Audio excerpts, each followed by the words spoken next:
Pulwama, there was the Balakot airstrike. Now today I think we're going to see something more than that. You do not ask a murderer to investigate his own murders. The Pakistanis have to understand that they cannot kill Indians with impunity. But if you do something to us, then be prepared for a response. Blood is going to flow. I'm sorry to say it will flow possibly more on their side than on ours. I did so when it happened. I was actually in Lakshadweep with a parliamentary committee. But from there, with bad connectivity, I was still able to get out a message condemning it very strongly. I think there is no doubt anymore in anyone's mind.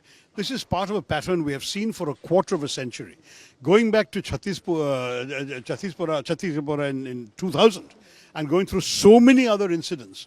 And most notably, of course, we've seen Uri, we've seen Sangrota, we've seen Pathankot, we've seen Pulwama, and now we have seen the horrors of Pahalgam. I think it's very clear there is a pattern. People are encouraged, trained, armed, equipped, and often guided from across the border. Then Pakistan denies all responsibility. Eventually, responsibility is established, proven, including by foreign intelligence agencies. And then India has to seethe, but we tend not to escalate beyond the point.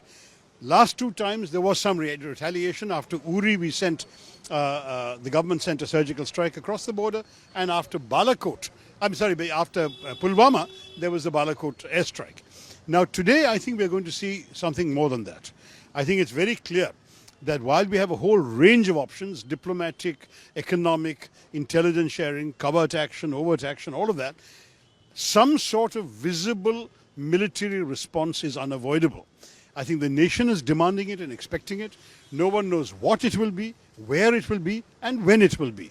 But I am convinced there will be some response. So at the same time, after Modi government came into power, it's the seventh or eighth time this type of attack is going on. It's at least the 11th or 12th time that the casualties have been more than one or two people.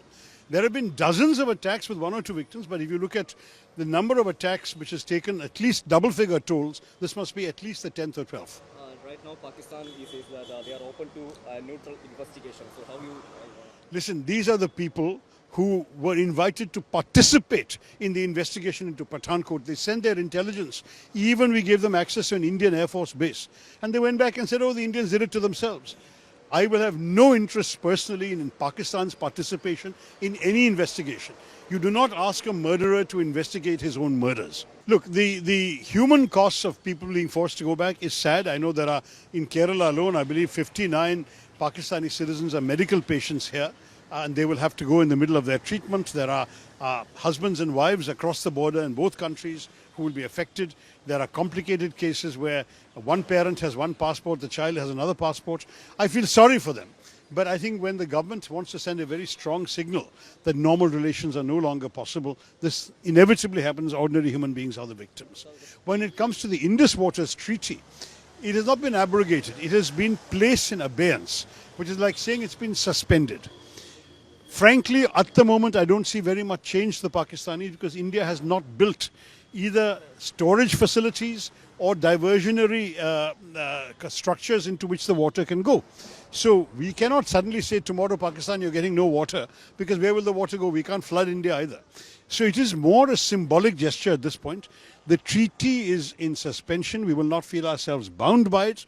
What we do to implement more serious measures, I leave it to the government. At the same time, Pakistan People Party Chairman Bilal Bhutto says that it's threatened that the blood will flow in reverse if water is stopped. Look, there is all this inflammatory rhetoric. The Pakistanis have to understand that they cannot kill Indians with impunity. It's as simple a message as that. You want to leave your life in peace, we will not bother you, we will leave you in peace. We have no designs on Pakistan. We don't want to do anything to the Pakistanis ourselves, but if you do something to us, then be prepared for a response. I think that message is very clear. They can say what they like, and if blood is going to flow, I'm sorry to say it will flow possibly more on their side than on ours. One last question is about the opposition.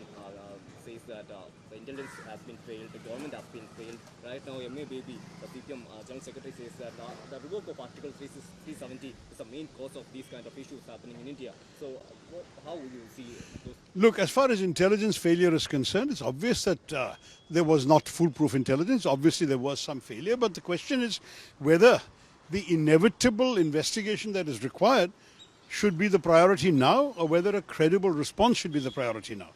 In due course, there will have to be an investigation by the government, because it's the government's own responsibility to fix accountability and figure out what happened. And I hope they will do so. But we've got the example of Israel, October 7th. The world's best intelligence services, according to everybody, were taken by surprise on October 7th just 2 years ago.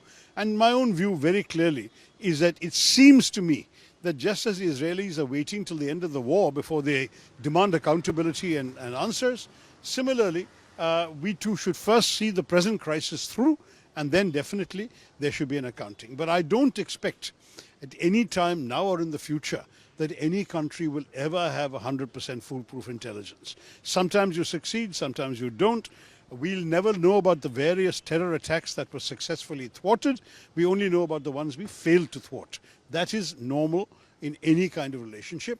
I do agree that there were failures, but I do not agree right now that that should be the main focus. Main focus should be the outrageous crimes committed against innocent Indian tourists, the damage that is sought to be wrought to the economy of Kashmir in order to increase discontent in Kashmir, the damage being done to communal relations even within India by their kind of inflammatory communal rhetoric when the general in charge of the Pakistan army says Hindus and Muslims can never live together. What is the message he wants to send?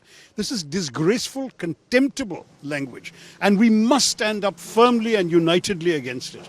To my mind, all of India is united in wanting to give a fitting response to the Pakistanis. Minutes before Narendra Modi in her Man Ki Baat says that the perpetrators will get a harsh hit response. So do you think this harsh hit response will give up at a time quickly for them? No, I'm sure it won't be too long in coming, but obviously the government will not signal what it is until it's happened. I mean, you have some desire to show some element of surprise in what you do, but there will certainly be a response. And what is more, I believe the nation will support whatever response the government judges appropriate, because we are no longer going to take this lying down. When we are talking that there are tensions going on in Pakistan and India borders, so how do you see those things as well? Look, it's sad. No one wants war. Any government of India is focused, first of all, on the development of India, on the economy, on the growth, on the prosperity of the Indian people. We don't want to be distracted by war. We didn't start this. And let's make that very clear. We are a country that is not interested in initiating war with anybody. It's not in our civilizational history. It is not in our recent political history. We are a country that wants to live in peace and focus on the well-being of our own people. Unfortunately, there are malign, evil men on the other side of the border who will not let us live in peace, who are determined to destroy all hopes of peace in our country. And that is why it is indispensable that we teach them a lesson so they're not tempted to misbehave like this again in future. The last question about Trump, the statement. He said that India and Pakistan will figure it out one way or other. This is what Trump said. One way or the other? Well, we're going to try. We've tried many ways. I think we'll try one more. And then we'll see how they're going to figure it out in response. And then if necessary, we'll respond again. Okay.